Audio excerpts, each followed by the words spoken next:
تھوڑی سی بات لیلۃ القدر کے حوالے سے کر دوں، پھر ہم چلتے ہیں آگے۔ نبی صلی اللہ علیہ وسلم نے فرمایا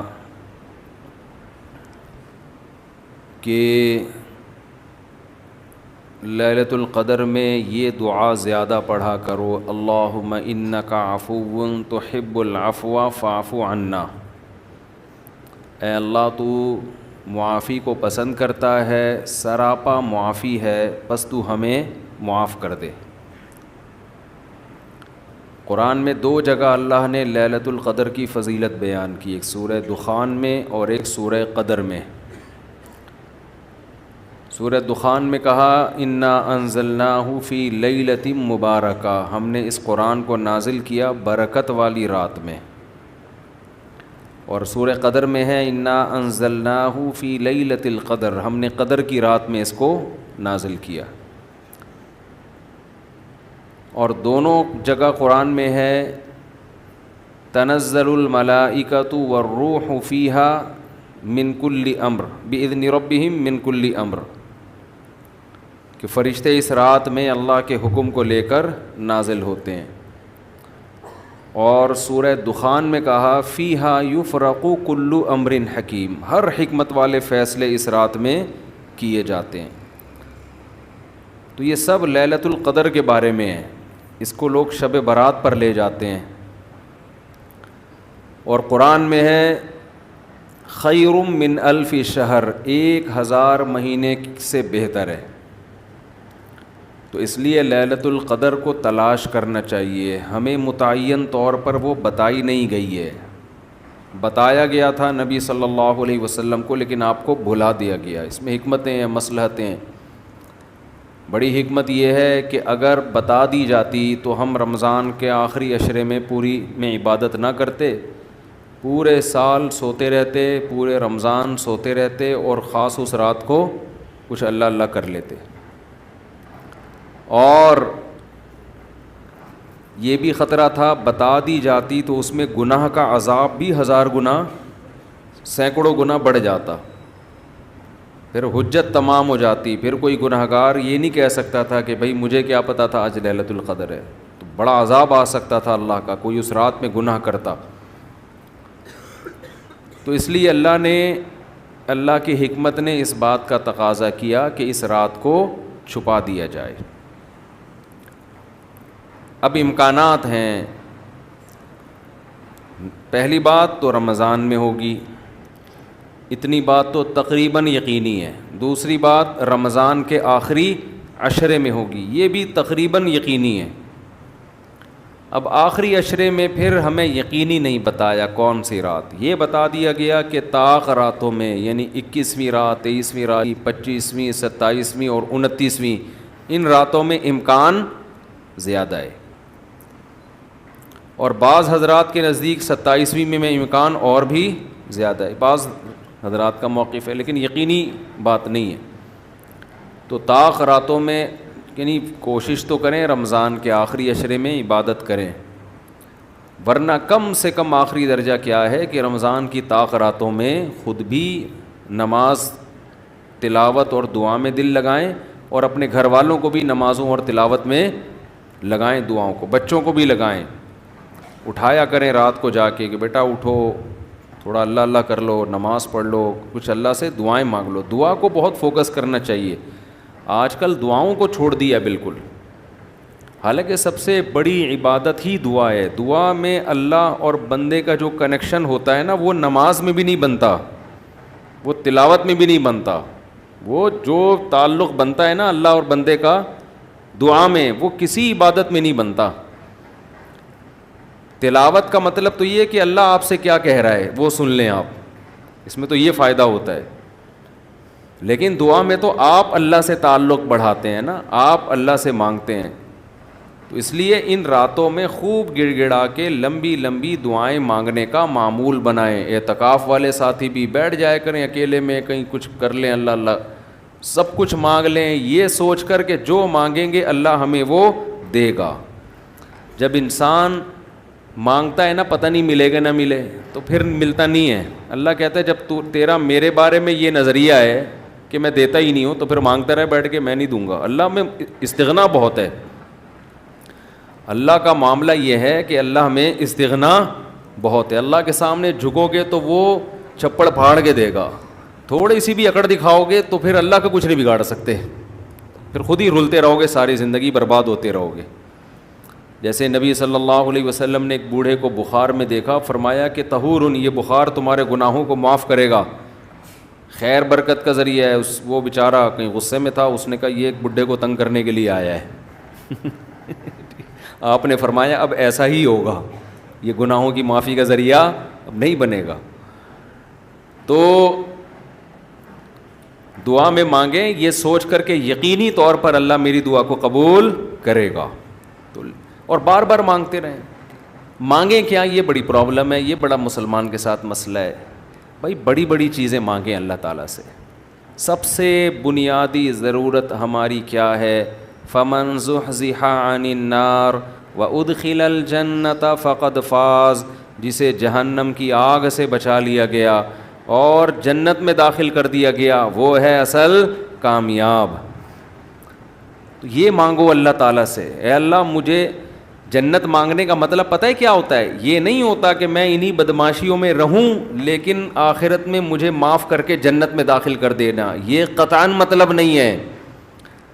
جنت مانگنے کا مطلب یہ ہے کہ اے اللہ وہ کاموں کی توفیق دے دے جن کی وجہ سے جنت ملتی ہے, کیونکہ یہ تو بہت کفر ہے ایک طرح کا کہ میں رہوں ایسے ہی, اور یہ تو گویا اللہ کی آیات کا مذاق اڑانے والی بات ہوگی.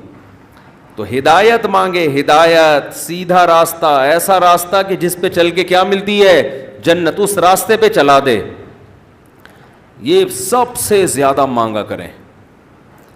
اور جو دین کے کام میں لگے ہوئے ہیں, مبلغین ہیں, علماء ہیں, دینی مدرسے کے طلباء ہیں, وہ ایک اور دعا بہت زیادہ مانگا کریں, کیونکہ ان کو صرف جنت تھوڑی چاہیے, ان کو تو یہ چاہیے کہ ہمیں اللہ نے پیغمبروں کا وارث بنایا ہے, تو ہم سے اے اللہ تو دین کا کام بہت زیادہ لے لے, جو ہمارا مقصد ہے, ہمارا ہدف ہے.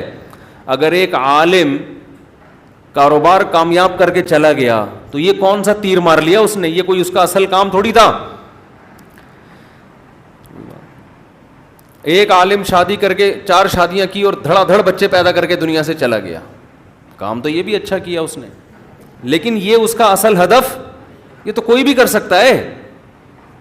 یہ تو ابو ظہبی کے جو سابق بادشاہ تھے ان کے میرے خیال ہے 100 کے قریب کہا جاتا ہے بیٹے تھے ان کے, دھڑا دھڑ شادیاں کی انہوں نے. وہ لوگ تو پھر طلاقیں دے دے کے بھی کرتے رہتے ہیں نا عرب بادشاہ, انہیں کوئی نہیں پوچھتا کہ طلاق دے بھی ہم تو آپ, اور نہیں یہ گھر کا شروع کر دینا, پٹو گے بہت برے طریقے سے.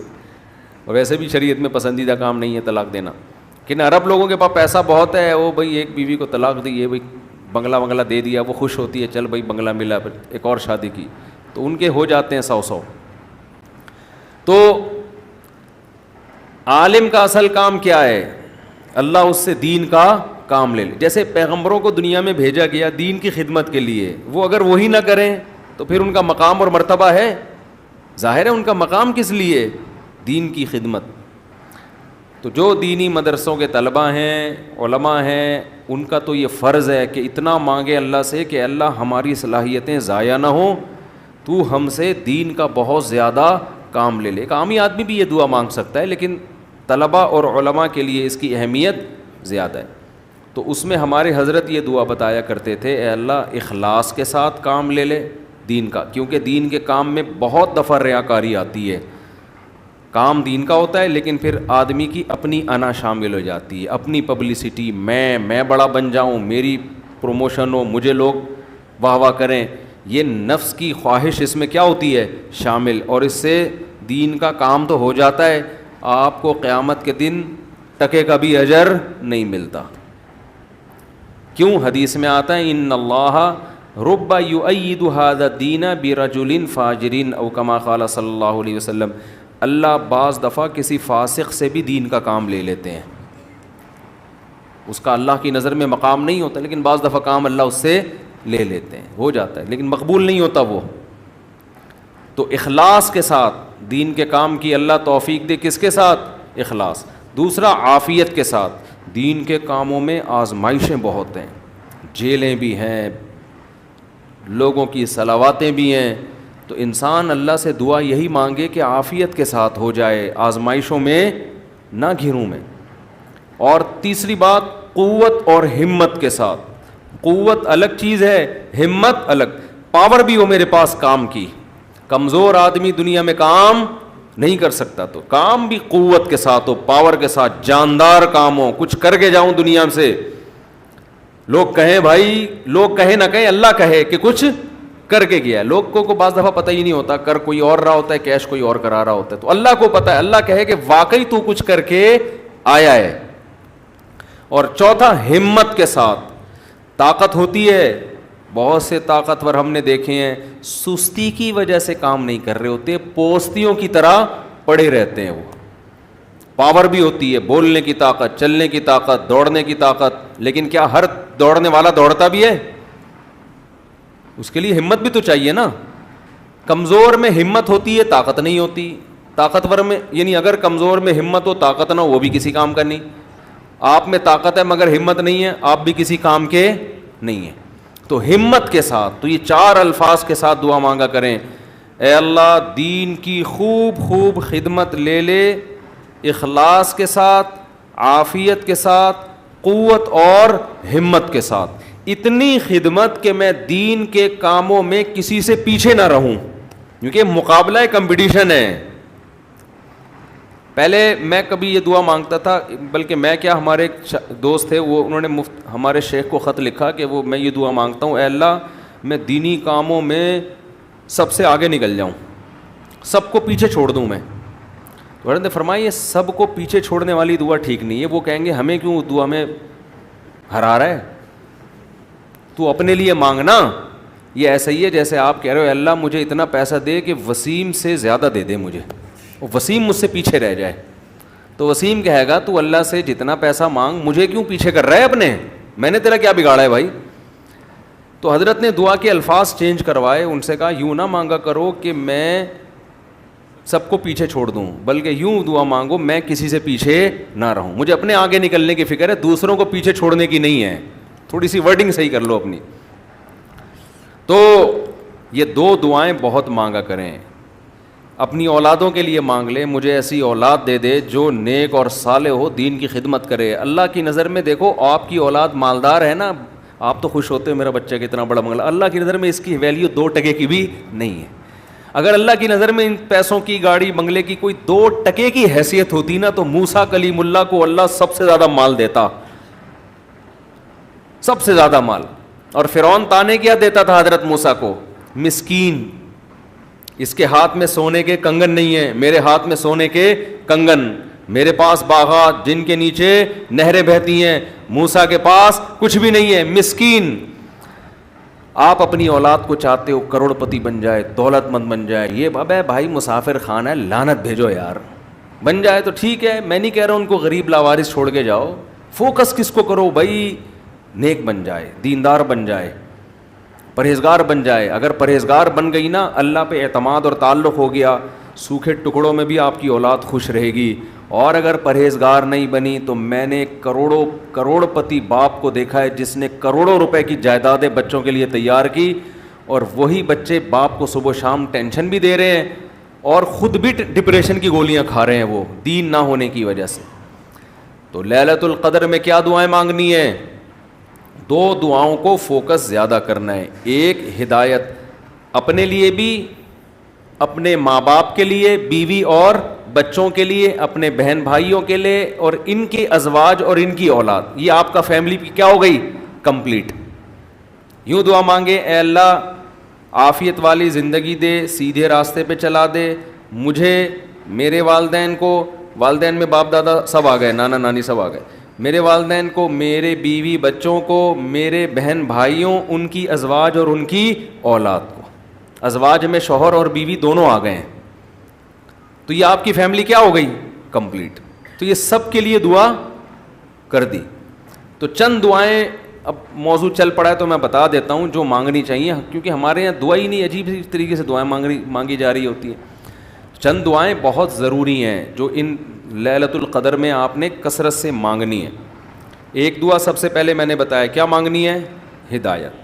بلکہ اس سے بھی پہلے اپنے گناہوں کی مغفرت، کیونکہ گناہ دعا کی قبولیت میں آڑ بنتے ہیں. اللہ کہتے ہیں تو میری تو کچھ بھی نہیں مانتا اور اپنی مجھ سے منوا رہا ہے.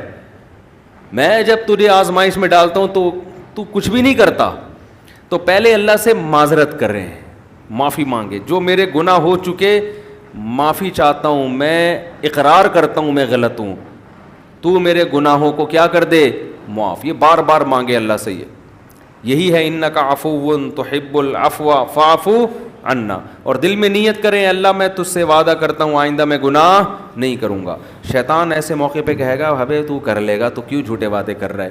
تو شیطان کو بولیں تو اور میں جانوں اللہ جانے تجھے کباب میں ہڈی بن کے تجھے کیا تکلیف ہو رہی ہے. یہ شیطان نا ایسے موقع پہ یہ کرواتا ہے تاکہ منہ سے بات بھی اچھی نہ نکالو آپ.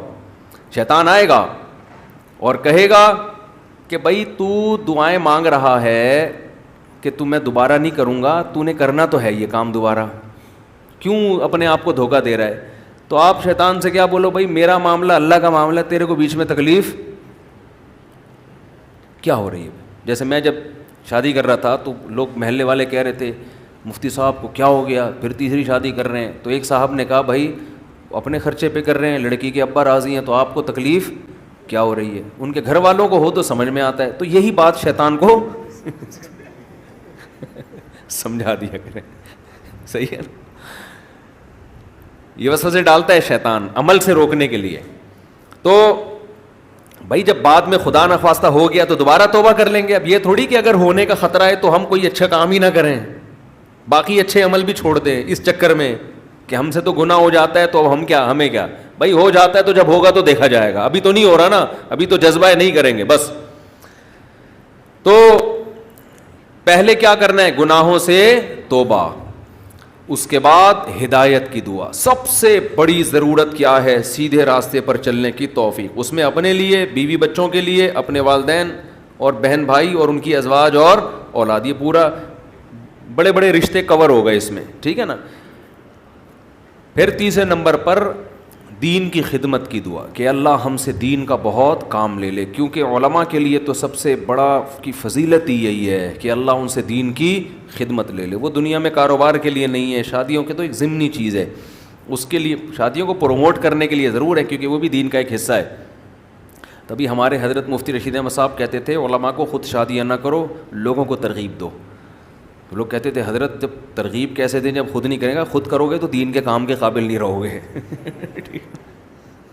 اتنے جھگڑے ہوں گے نا کہ بس اسی کام کے رہ جاؤ گے اور کسی کام کے نہیں رہو گے. تو البتہ یہ سنت ہے ضروری تو لوگوں کو ترغیب دو، لیکن وہی بات ہے کہ ایسے ترغیب دیں لوگ کہیں گے خود کر نہیں رہا. تو اے اللہ دین کا کام مجھ سے بہت زیادہ لے لے. تاجر ہے وہ بھی دعا کر سکتے ہیں دین کا کام لے لے، اللہ اس کے مال سے مدارس بنوا دے، مسجدیں بنوا دے، یتیم خانے کھلوا دے، تو کتنی بڑی بات ہے. چوتھی دعا عافیت کی. یہ نہ مانگا کرے اللہ مجھے مال و دولت دے دے، اے اللہ میری تنخواہ 2 کروڑ کروا دے.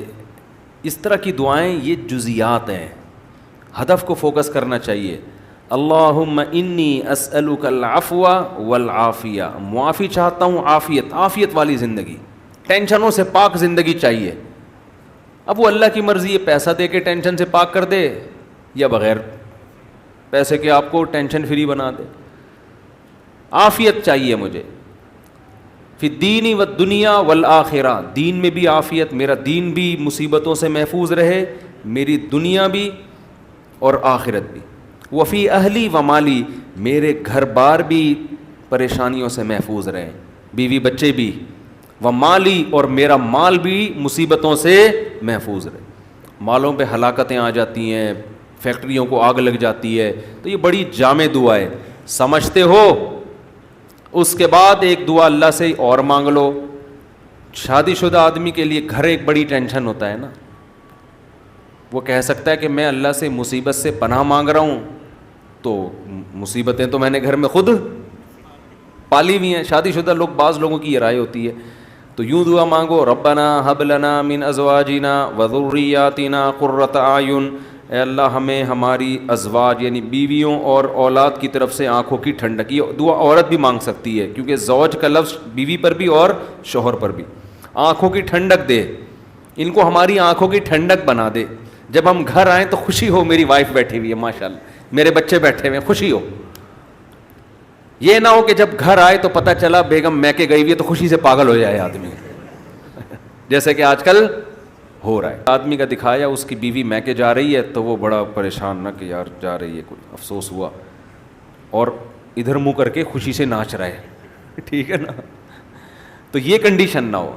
اے اللہ ہمارے گھر والوں کو اور اولاد کو ہمارے لیے آنکھوں کی ٹھنڈک. آنکھوں کی ٹھنڈک کا یہاں مطلب یہ ہے کہ ان کو نیک بنا دے. ان کو کیا بنا دے؟ نیک، شریف، شرفا. نماز روزے میں لگے ہوئے ہوں، گھر جاؤ تلاوت کا ماحول ہو، دعاؤں میں لگے ہوئے ہوں، تلاوت کر رہے ہوں. تو جس کی فطرت صحیح ہو اسے یہ عمل دیکھ کر اس کی آنکھیں کیا ہو جاتی ہیں؟ ٹھنڈی. اور اگر آپ گھر میں گئے، بیگم صاحبہ ڈرامہ دیکھ رہی ہیں، سین چل رہا ہے بڑا ٹائٹ قسم کا نا، اور بچے بھی پب جی پہ لگے ہوئے ہیں، فلمیں دیکھ رہے ہیں، میوزک سن رہے ہیں، خدا کی قسم اس سے آپ کی آنکھیں ٹھنڈی نہیں ہوں گی. میں لوگوں سے کہتا ہوں اپنی بچی کو اسکارف پہناؤ، پراپر ڈریس پہناؤ، پھر دیکھو کتنی پیاری لگے گی آپ کو.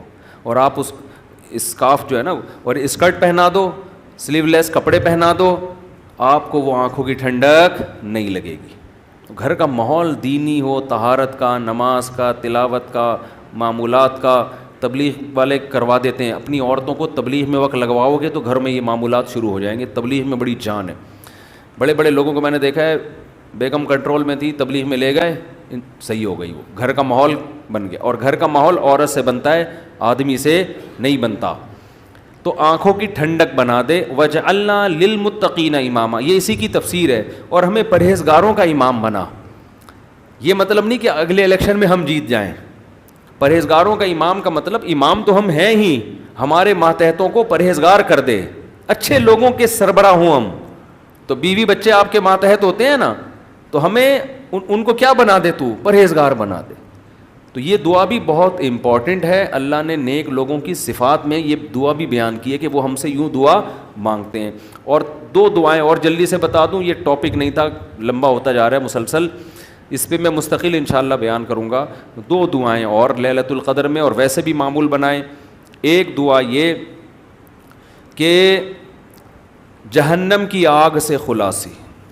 بار بار قرآن یہ بیان کرتا ہے، جنت کی طلب اور جہنم کی آگ سے خلاصی. قرآن بار بار کہتا ہے ہمارے نیک بندوں کے دل میں جنت کی اتنی لالچ ہے کہ راتوں کو اٹھ اٹھ کے اللہ کو پکارتے ہیں کہ اللہ ہمیں اس جنت کا وارث بنا دے، محروم نہ کرنا اس جنت سے. جن کا آخرت پر ایمان نہیں ہے نا، انہوں نے جنت کو دوسرے درجے پہ رکھا ہوا ہے. میں بھی ہو سکتا ہے جنت ہو، مل جائے تو ٹھیک ہے، اس طرح سے مانگ رہے ہوتے ہیں. آپ مجھے بتاؤ، دنیا میں آپ کو کوئی ایسا پیکج دیا جائے کہ یہ کر لو تو تمہیں پھر اس کے بدلے میں یہ ملے گا، اس میں 1000 گز کا بنگلہ ملے گا، اور ایسا بنگلہ ہوگا، کروڑوں روپے کا بنگلہ ہوگا، اس میں پھر تمہاری بڑی اچھی شادی ہو جائے گی، بہت خوبصورت بیوی ملے گی تمہیں، اور اس میں تمہاری خوراک ایسی ہوگی، تمہاری جوانی 100 سال تک رہے گی، ہیں بھائی، اور تمہیں جناب کروڑوں کروڑوں روپے کی گاڑیاں ملیں گی. یعنی جنت کے 10ویں حصے کی بات اگر ہم سے کی جائے دنیا میں، تو میرا خیال ہے سارا دن اس کی تلاش اور طلب کے علاوہ ہمارا کوئی کام نہیں ہوگا. کیونکہ یقین ہے نا، اس دنیا کو دیکھا ہوا ہے، آخرت کو دیکھا نہیں ہے. تو اللہ تعالیٰ کہتے ہیں کہ ہمارے نیک بندے راتوں کو اٹھ کے اللہ سے کیا مانگتے ہیں؟ جنت. کہ اللہ ربنا وآتنا ما وعدتنا علی رسولک، اے اللہ تو نے پیغمبروں کی زبان سے جس جنت کا ہم سے وعدہ کیا ہے، وہ اس وعدے سے ہمیں محروم نہ کرنا، وہ دینا ہمیں جنت، ہم محتاج ہیں اس کے. وہ بڑی دل نشیں جنت ہے. ایسا نہ ہو کہ نیک لوگ اس میں جا رہے ہوں اور ہمیں اس سے روک دیا جائے. اس وقت یہ منظر قہر بن کے گرے گا آپ کے اوپر، یہ بہت بڑی ٹینشن ہوگی.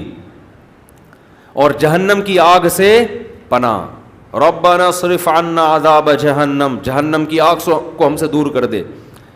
تو یہ چند دعائیں ہیں جو مانگا کریں پابندی کے ساتھ. سمجھتے ہو کہ نہیں سمجھتے؟ اور ایک آخری دعا، اگر آپ کے والدین دنیا سے جا چکے ہیں یا آباء و اجداد کوئی بھی جا چکے ہیں، ان کی مغفرت کی دعا. ان کو بھولنا، جن میں والدین تو بہرحال وہ تو زندگی بھر نہیں بھولنا ان کو. جب مغفرت کی دعا تو سب سے پہلے اپنے والدین کے لیے الگ الگ مانگا کرو، باپ کے لیے الگ اور ماں کے لیے الگ. ہول سیل کے حساب سے نہ مانگا کرو.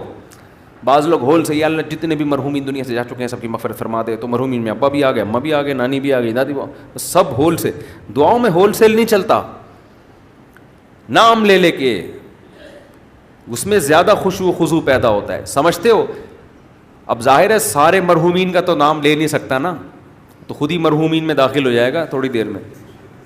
تو چند اسپیسیفک مرحومین کا نام لے کے پھر ہول سیل کے حساب سے کہ جتنے دنیا سے مسلمان جا چکے ہیں اللہ مغفرت کرے. تو یہ کام ضرور کرنا چاہیے لیلۃ القدر میں. اور لیلۃ القدر میں مخصوص عبادت ثابت نہیں ہے. یہ جو چل رہا ہوتا ہے نا کہ پہلی رکعت میں یہ سورت پڑھیں، پھر یہ سورت پڑھیں، پھر یہ سورت پڑھیں، یہ سب چیزیں غیر ثابت ہیں، بدعت ہیں. ان سے اجتناب کریں. تمام دوائیں بچوں کی پہنچ سے دور رکھیں. تمام بدعتیں اپنی اور بچوں کی پہنچ سے دور رکھیں. تو لیلۃ القدر میں آپ سمپل نماز پڑھیں، زیادہ سے زیادہ دعا مانگیں، اور تسبیحات ہیں، تلاوت ہے، یہ کام کریں. سمجھتے ہو؟ دوسرا، جتھے نہ لگائیں لیلۃ القدر میں. اس کو بھی لوگوں نے ایک شو بنا لیا ہے. جتھے دوست احباب مسجدوں میں ٹوپیاں پہن کے جا رہے ہیں اور پھر بیٹھے ہوئے ہیں، گپے لگ رہی ہیں، ہاں ہلا گلا چل رہا ہے، پھر چلو جی جماعت سے نماز ہو رہی ہے. ٹھیک ہے، جماعت سے نماز بھی پڑھ سکتے ہیں، لیکن تراویح میں تو بڑی جماعتیں جائز ہیں. تو ثابت ہے خلفائے راشدین سے. تہجد میں بڑی جماعت ثابت نہیں ہے، لہذا یہ بھی بدعت ہے. تراویح تو ثابت ہے نا، اس میں تو جتنے پوری مسجد بھر جائے، لیکن تہجد میں اس طرح تداعی کہ اتنے لوگوں کو اکٹھا کرنا کہ قاری صاحب تہجد پڑھا رہے ہیں سب لوگ آ جاؤ، یہ نبی سے ثابت نہیں ہے. جب ثابت نہیں ہے تو جائز بھی نہیں ہے. تو اس لیے تہجد میں اگر کسی نے جماعت پڑھنی ہے 2-3 سے زیادہ افراد کو اکٹھا بولو نہ کرے، تاکہ زیادہ تعداد نہ ہو جائے لوگوں کی. لیکن بہتر یہی ہے کہ اپنے طور پہ پڑھیں تہجد. تراویح ہو گئی جماعت کے ساتھ، باقی نوافل کیسے پڑھیں؟ انفرادی میں الگ اللہ سے تعلق بنتا ہے، جماعت میں الگ تعلق بنتا ہے. تو اس میں انفرادی کو فوکس کریں. تو کوئی مخصوص صورتیں پڑھنا، پہلی رکعت میں یہ، دوسری میں یہ بھی بدعت ہے. صلاۃ التسبیح کی جماعت بھی جائز نہیں ہے. سمجھتے ہو؟ صلاۃ التسبیح انفرادی طور پر تھوڑا سا اختلافی مسئلہ ہے. جمہور علماء کے نزدیک سنت ہے. بعض کچھ علماء ایسے بھی گزرے ہیں جو صلاۃ التسبیح کو نہیں سنت مانتے. وجہ اس کی یہ ہے کہ وہ کہتے ہیں اس بارے میں کوئی بھی صحیح حدیث موجود نہیں ہے. لیکن چونکہ روایات کی کثرت ہے، اور کثرت سے جب روایات ہوتی ہیں تو درجہ حسن تک حدیث پہنچ جاتی ہے. اس بیس پر بہت سے علماء کی رائے یہی ہے کہ پڑھ لینی چاہیے. تو جو اختلافی مسئلہ ہو اس میں اگر کوئی بھی رائے رکھتا ہے تو اس میں شدت جائز نہیں ہے. سمجھتے ہو کہ نہیں سمجھتے؟ تو اچھا، میرا موقف چونکہ یہ والا ہے جو ابن تیمیہ رحمہ اللہ کا موقف تھا، تو میں کیا، میری اوقات کیا، بعض بڑے علماء کا بھی وہی موقف ہے، تو اس لیے تو میں بھی اسی موقف کو مانتا ہوں. لیکن کوئی فتویٰ میں یہی دیتا ہوں جو جمہور کا ہے کہ بھائی ٹھیک ہے، جو مفتہ بھی قول تو یہی ہے کہ پڑھ لینا چاہیے.